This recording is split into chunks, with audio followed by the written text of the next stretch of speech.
In 2017, we predicted what we thought the fair of the future would look like in 20 years. The following video compiles those thoughts. The 20-year project was born as a result of conversations with many of our members last spring. The questions were these: what does the fair of the future look like? And are we preparing for that fair, or are we preparing our future fair to look just like the one we have today? We invited our convention attendees to pre-register for any of 6 different 20-year project sessions, then to come prepared for some intensive brainstorming. Each group was tasked with leaving the meeting with at least 5 key points. So sit back and watch what this 20-year project group dreamed up.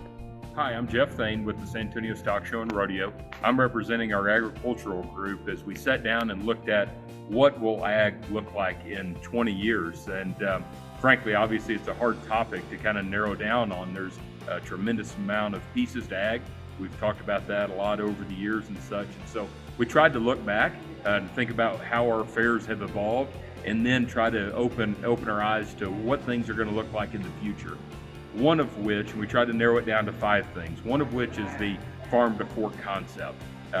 In the last 5 years, we've probably put a tremendous amount of effort into that on the consumer education component. We think that's just going to evolve and become a bigger deal. The farm to fork terminology may need to be expanded. We may need to do a better job of explaining that maybe a farm isn't what we all have in our minds as the traditional farm. Maybe we need to focus more on the hobby farming, on the urban farming as well, to kind of help sell that message just a little bit better and make sure that they know that any of those folks that are producing food out there, that's important and how that is accomplished. And so we think that's important.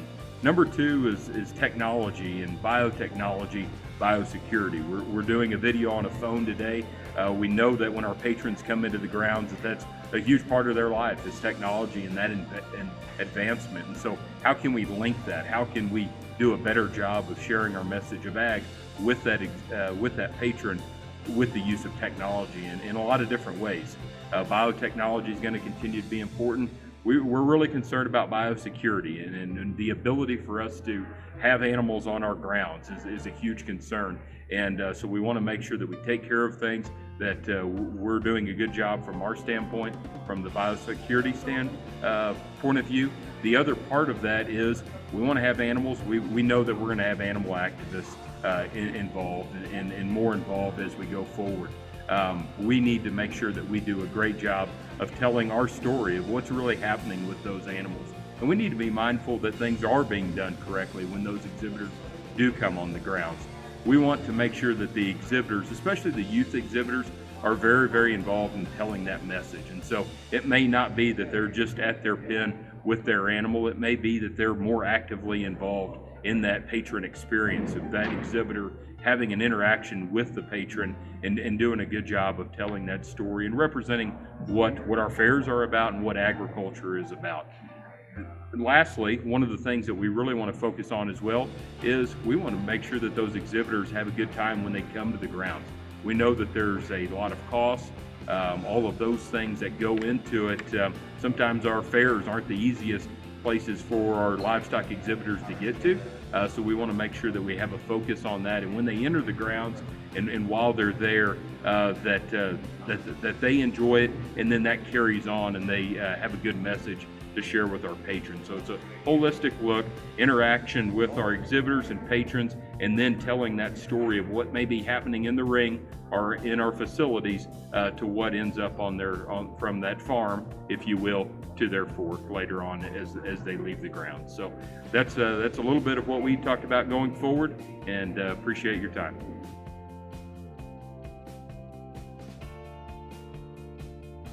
Hi, I'm Lori Cox with the Big Sky Country State Fair in Bozeman, Montana, and we just came out of a great session on a 20-year project of how the carnival might look in 20 years. And so these are some of the discussion points that we concluded as a group, starting off with number 1, which was labor, transitioning into automated systems without losing the customer experience. It was really important to the group that and that's mentioned here again later, that the VIP experience, the FOMO of all of that atmosphere was really brought forward today in conversation.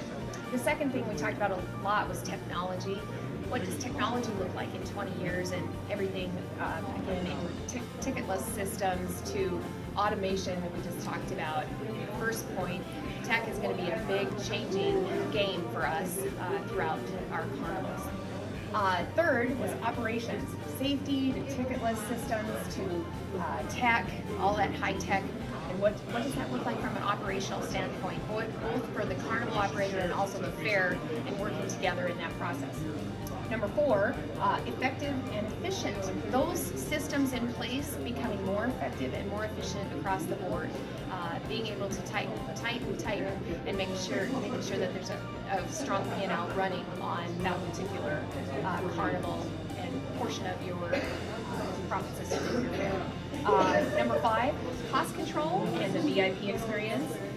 To increase revenues, continuing to work on that balance sheet and making sure that we are doing a better job as managers of our fairs, as well as those carnival operators working closely on that balance sheet. And finally, number six, automation again was brought up from this particular table, and cashless systems to tech. Very similar themes as you can see throughout this workshop.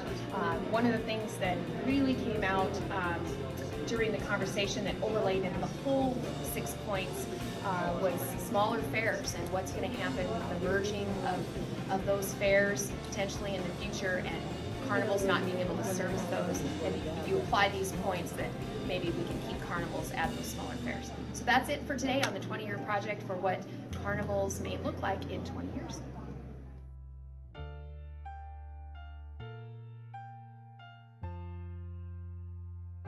Hi, I'm Gary Newkirk from the Ulster County Fair. Just attended a 20-year project of what commercial exhibits and fairs will look like in 20 years.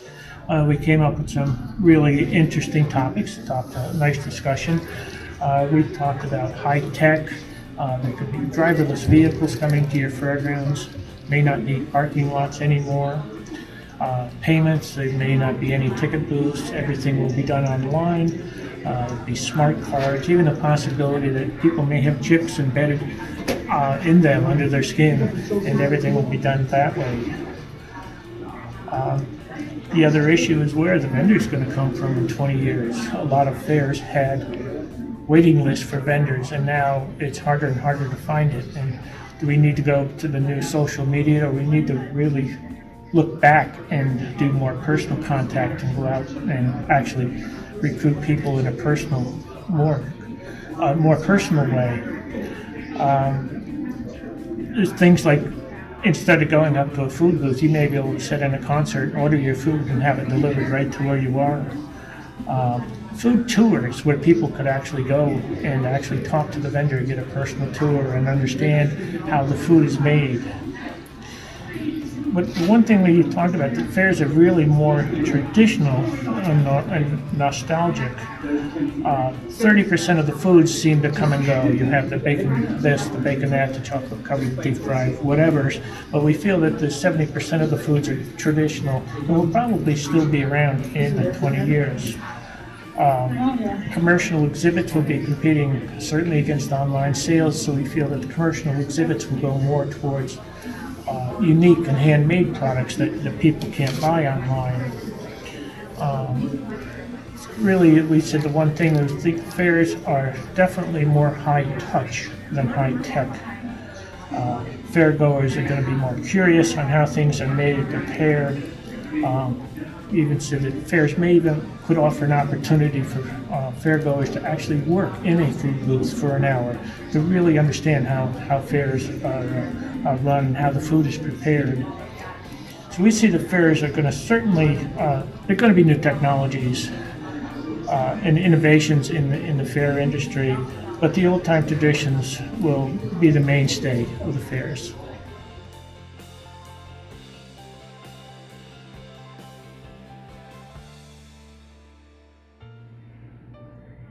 Hey guys, my name is Dave Lidgett. I'm from the Kern County Fair. I'm a director at the Kern County Fair, and Bakersfield, California. Today we're going to talk about competitive exhibits and what's going to happen in the next 20 years. Competitive exhibits are an important part of the fair. We want to make sure that they stay in the fair, especially the traditional exhibits. We want to make sure that we keep the traditional exhibits of the fair in our fairs. However, we do have to look at the next 20 years and say what's coming down the pipe for the next 20 years. I think one of the biggest things that's coming down is cannabis, not just smoking pot. We're talking about making things out of hemp, we're talking about CBD oils, and all the other things that come from the agriculture side, but also from the manufacturer side of cannabis. I think that's going to be a big deal. I think social media is going to be huge, and I think being able to use social media to our advantage is even going to be better. I think we need to come up with a plan to have the kids, the millennials, have a way of knowing how to enter their exhibits into the fair. I think if we were able to make a 15-second video and explain real quick to the kids, to the millennials, this is what you do to come into our fair, this is how you show what you like, I think that's really going to help us out. But getting them involved and allowing them to share with their friends via social media what they like. So allowing them to say, hey, I like this, and that may bring in more of their friends to support them. In addition, I think getting our local 4-H and FFA leaders and our students in our schools to really push the fact that, hey, bringing your stuff to the fair shows everyone what you can do. Everyone wants to be included. Everyone wants to know what they can do. I think that this is a great way using these competitive exhibits. Technology is also a big deal. Technology, especially using robots, robot competitions, and showing how they made the robots, showing how much time these kids put in to doing robots and how they did it. I think that's great, because it's going to show people that these are the new things coming into the fair. And once again, I really want to stress that we want to keep our traditional values. We want to keep what we know, what we like, because that's not going to go by the wayside. We just need to be good stewards of what we have. Thank you very much for your time.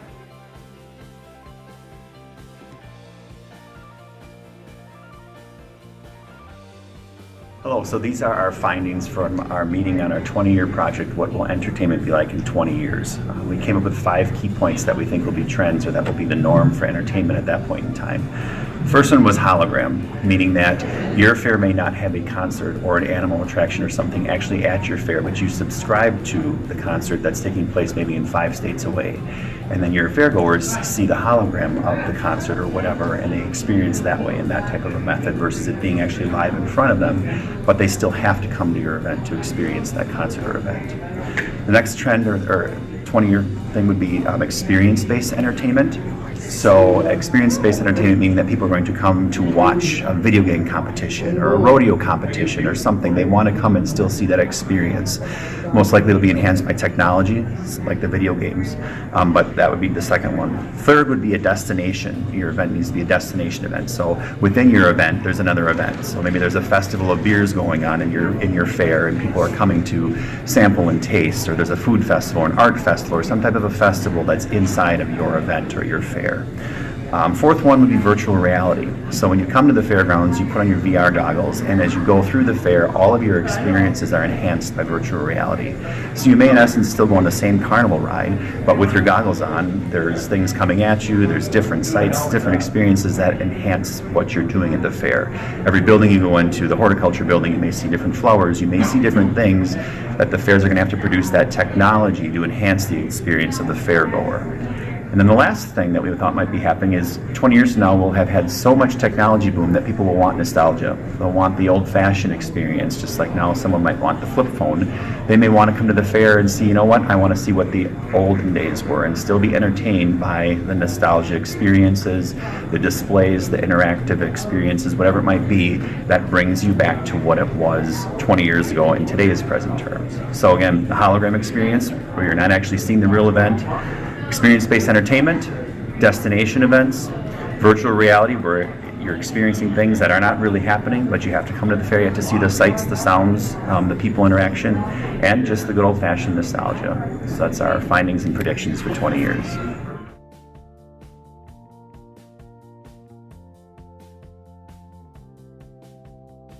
Hi everyone, Ken Kern's coming at you, part of the 20-year project. Yesterday we had a great day and we were focusing on fairgrounds. A lot of great feedback from everyone in the room, so thank you. The group got it down to about 5 items to focus on today and over the next 20 years. Their top priority was security. Security for your grounds, what changes need to happen to ensure the safety for your patrons, along with all users of your facilities, vendors, and whatnot. So looking at what it takes to get people onto your grounds, whether it be gate barrier protocols or mags or bag checks, how do we handle vehicles getting on and off the grounds? So all those issues will change your fairgrounds. The next item was technology and how you're going to be plugged in and what you need to do physically with your grounds to have Wi-Fi capabilities and meet all the needs of an ever-evolving technology society. Facilities in general was a big focus tied to amenities and what people will want and need in the future. Everybody wants to be connected and everybody wants amenities that are better and better and better. As we reviewed that, talking about what kids today will want 20 years from now, we also viewed an aging society. So as people live longer and get older, 20 years from now, we'll have even more new and unique items to deal with. So ADA facilities will become major priorities and an evolution in the future. Fast forward only 4 years, but what a 4 years it has been. After a year plus of COVID that shut down many fairs, how has our perspective changed? At the 2021 IAFE Convention, we will again discuss the fair of the future. What do we think fairs will look like, not only next year, but in 5 years, so 2026? Help us find solutions for the fair of the future. Do you want to participate? When you register for the convention, register to participate in a discussion about the fair of the future. Topic groups will include commercial exhibits and concessions, competitive exhibits, agriculture, carnivals, facilities, and entertainment. Help us find the fair of the future.